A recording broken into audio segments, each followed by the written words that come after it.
Hey guys, look who it is. Hello. This is my wife Leanne. I finally wrangled her back in out of the shadows.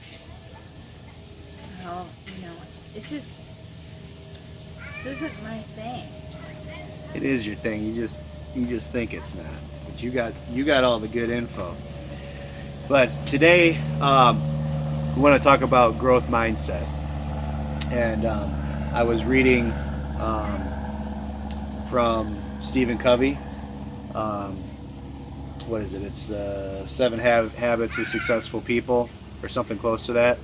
But there's a quote in there where he's talking about most people have a deep-seated scarcity mindset. They think that life is, there's only so much, and so if you think about like a pie, um, they think that if someone grabs a big chunk of that pie, there's only so much left to go around. And so having a growth mindset is the opposite. It is understanding that there's plenty to go around in this world. And anything that we're talking about, whether it's money or success or fame or love, relationships, For dinner at or night. or dinner. I hope. I want dinner. So, but the whole point is it's all about your perspective and the way that you react to what's going on around you. I did this video last month, and we talked about, whether I say I can or I can't. You're right, and that really is growth mindset versus scarcity mindset. It's just the way that you look at things.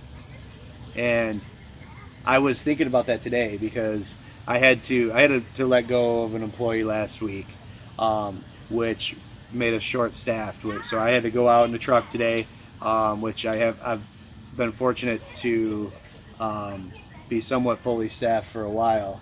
But my first instinct was that scarcity mindset, just like Stephen Covey talks about. Most people, that's their go-to. And today I felt like I don't have enough time. Because now I'm in the truck for 10, 11, 12 hours. I don't have enough time to make the video I want to make today. I don't have time to produce it and post it and take crews to baseball, and I don't have time to do these things. But that's a scarcity mindset. There is time. We can always find time. It's just like we talk about, if someone says, I don't have time to work out, or I don't have time to do this, you can always find the time to do it. It's whether you're making the choice to find the time. Right, and for me, I get overwhelmed in the moment. And that's all I can think about is trying to finish what I need to get done that I already had on my agenda today. And when other things are starting to get thrown at you throughout the day that you weren't expecting, then that's where it's like, what the hell am I going to do? I had my agenda and now I have to take on this, and life is about to end because I have so much on my plate. But realizing to take it off chunks at a time and completing a task, and this is something I struggle with, and I'm trying to teach some of my admin staff as well as my teachers, is blocking out chunks of your time throughout the day to say, from this time to this time, I'm doing this. So when things are thrown like that at you at a wrench, okay, I was supposed to be blocking my time to do 2 hours of video today. Well, I now am going to have to revamp that, change it up, and maybe I have 30 minutes, but I can still squeeze it in at this time. So it's just changing your perspective. And I think it's preparation. It's just like we talk about things like meditation, visualization, being mentally prepared. I just talked about how I take cold showers and how that prepares my mind for anything that I have to, a difficult situation that I have to deal with. It's just being prepared and having your time blocking. It creates that preparation of, I know I only have an hour to work on this. So what's the most important things? You tackle those first, and then when that time block's over, I have to work on the next thing, and you have to make it your most important thing, right? Right. So I think it's, it all comes back to just that mental preparation that and intentionally acting on that preparation. Because you can talk about it or you can plan to do something all you want, but if you don't act that out every day, then you'll never actually accomplish that and be productive in the way that you want it to be. Right. And I also had a team meeting today with my staff, and that was something we talked about is working on a project that is overwhelming.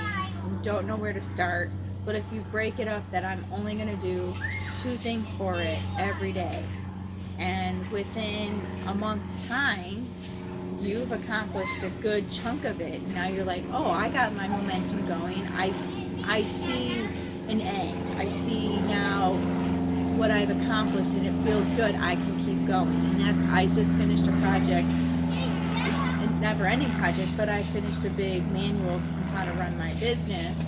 And now I'm doing videos. I'm trying to do things electronically, so I'm creating videos. So at least 3 times a week, I'm at least doing 2 or 3 training videos. Just randomly, I got time in my office. I'm going to knock out this topic and this topic.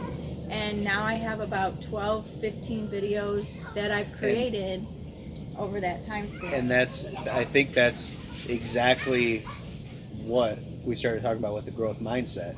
That is having a growth mindset that you go into it knowing that you're going to have patience and it's going to take a little time, but I have the time and I can do it. It's not a matter of, I don't have the time, I can't do it, I'm never going to get this done. That's that scarcity mindset.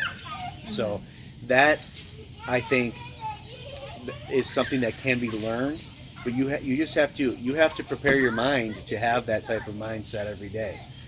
That's something you have to intentionally put into yourself, that I am going to have a positive outlook on the world. Really, it's positivity and growth mindset go hand in hand. So we're about out of time on this video. So I think that's a perfect example, and there's so many ways every day that we can work to implement a growth mindset, and those are some ways that we can do it.